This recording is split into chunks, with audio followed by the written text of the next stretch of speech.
So we'll begin with who you are and what you're doing here and why we're sitting down.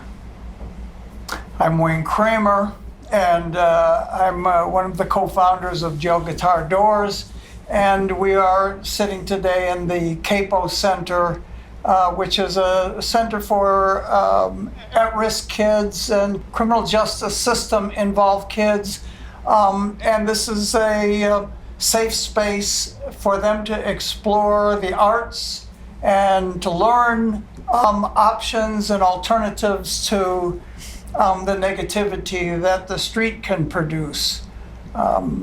This is a logical extension of my work as an artist. I've been a songwriter and a performer, singer, and dancer for 50 years, and that's how I got here. Well, I'm Kesha, and I am a singer and a songwriter and a dancer, and just a walking piece of art, I guess. Yes. Indeed. And I have been this way since I can remember. There was no specific time. I just remember like going to the grocery store and like over the intercom, there was a call that like there was a child gone rogue because I was dancing and singing, and they thought like someone thought I was having a seizure, but I was just dancing. I was expressing myself in the bean aisle. We've seen you dance. So I don't think there was a specific point. I think I just was always this way. I am Detox, also known as Matthew, but I prefer to be called Detox. And I am a world famous drag superstar extraordinaire. Yeah. You're here. Pillar of the queer community and proud to represent it. And it's kind of similar to you. I feel like there was never really a definitive moment of being an artist. I was just like a natural born performer. And class clown and total ham, and I just was, I lived for bringing a smile to people's faces and my own. Most importantly. Right. As Detox said, we're all kind of natural show-offs. So class clown, Wayne could do so well if he would just settle down and quit goofing off. Didn't you get in a fair amount of trouble being in the MC5 though? Oh yeah. Well, It's like when you were a boy and I was like, I came up in the 60s, and there was a kind of seismic shift, a sea change that happened in the 60s where young people of my generation were in agreement that the way the adults were handling everything was a disaster and that we could do better. And so, we watched people around us in our community and other communities. And for me, it was the work that the Black Panther Party was doing that I said, yeah, that's what I'm talking about. And they said there needed to be a group in the white community to do parallel work. So we founded the White Panther Party, and we embraced their militant stance. And this was not just unique to us. These movements were emerging all over the world. And of course, in New York in '69, the Stonewall riots was the emergence of gay people discovering they had power. And this could be converted to social power, political power, economic power. The Puerto Rican community and the Young Lords emerged at the same time. The environmental movement emerged at the same time. The equal rights for women emerged. I think we all saw this as like, this is the end of old white men running things. And that, we had new ideas. Still working on that, aren't we? Yeah, exactly right. We're still working on that. But I think that was when it all started for me in terms of see myself as an activist. Because we all felt like we were all part of the same movement.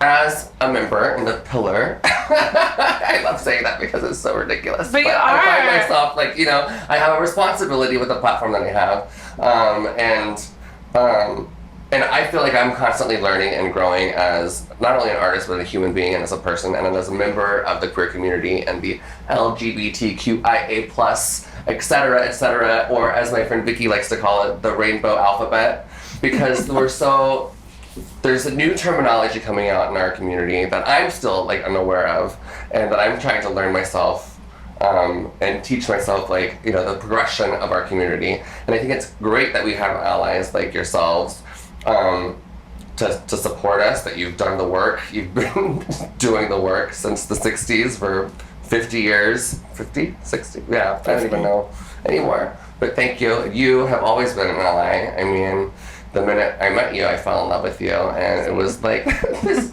instant kismet thing, and I just see the way that you are with my community and how much you love and support us, but you're like that with all communities. And I think that it's important for me as a queer person to be an ally, and because we're all disenfranchised in some kind of way, and not an ally in my own community, but being able to help other communities that are affected by racism and negativity and persecution, because, you know, even though our plights are, we're not in the same boat, but we're in the same storm. Do you know what I'm saying? And Absolutely. Beautifully put. Yeah. So it's, you know, it's important for us all to stick by each other.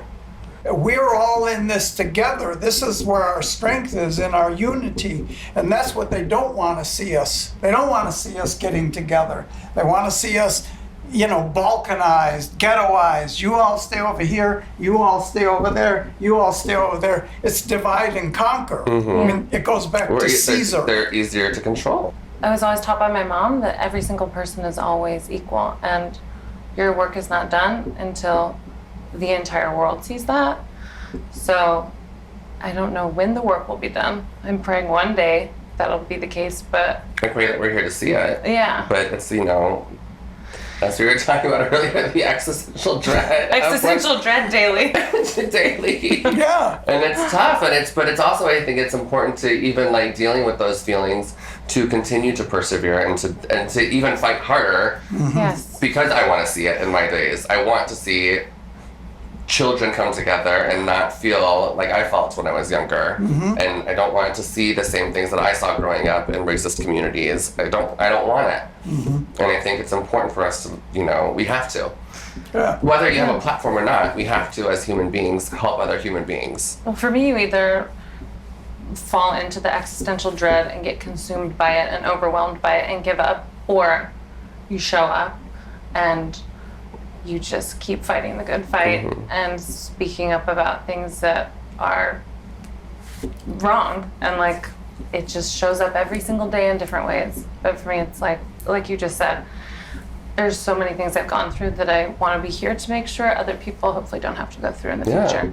And I would love to be a force of good in the fight against just the darkness. People that want to divide, people that want people to hate each other. Just equality. I really, in my heart sometimes doesn't understand what the big issue is. That we're human beings. You know, we have the same hopes and fears as everybody else. And you know, you could be from the deep south, and you know, you have nothing to fear from me, from you. You know, we're trying to leave the place a little nicer than we found it.